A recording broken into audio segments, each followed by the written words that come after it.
Um, I want to speak briefly about two things. One, why this issue and this research is an important part of the work we're doing at the National Education Policy Center, which is the group that contacted Dan and asked him to do this. And the second is to talk a little bit about the collaboration that we've put together here. The NEPC is housed at the University of Colorado at Boulder, but it's a national organization that draws on expertise of top researchers across the nation. You guys all have little flyers on your chairs. Our work is grounded in three main beliefs. First, we believe that policy should be guided by high-quality research. Second, we believe that public schooling plays a vital public interest.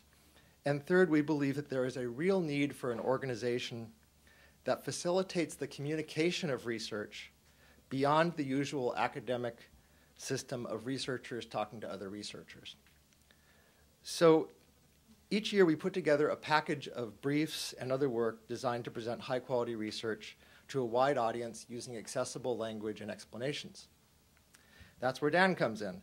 Last year, we at NEPC decided that we thought it would be important to take a step back and rethink school discipline policies and ask what the research tells us about sensible and equitable school discipline systems, what they would look like. I've known and admired Dan Losen's work on this and other issues for a very long time, and knowing in particular that his work is grounded in an encyclopedic knowledge of existing policies as well as research about those policies. So we asked him to do three things. We asked him to explain the research in this area, explain the policy recommendations that follow from that research, and then also offer concrete legislative language that would implement those recommendations. And the underlying reports available now online, and I think we have a few copies here, do all three of those things. Reading Dan's report was startling to me. Extremely high numbers of students overall are being pushed out of school for behavior that when I was in school would have resulted at most in a trip to the vice principal's office and a severe scolding. But on top of that, Dan's work documents that students of color, particularly African American males, are disproportionately subjected to this push-out discipline. Although our society is more diverse than ever before, schools today are more segregated than they were 30 years ago. It's important to understand the link between diversity, discipline, and academic achievement.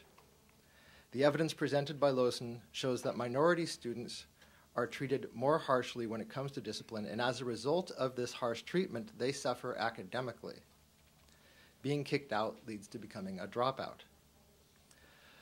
Okay, so let me briefly explain the collaboration here because you'll see a lot of people coming up to the podium. We at NEPC believe very strongly in working with other organizations, particularly those connected closely to the low-income communities and communities of color that are so often targeted by education policies.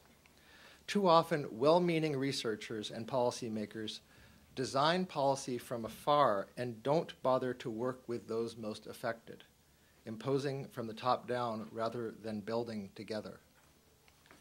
That's why we're particularly happy to be working with those in the communities through the Annenberg Institute for School Reform and the Dignity in Schools organization, which is currently engaged in a national week of action on school push-out issues.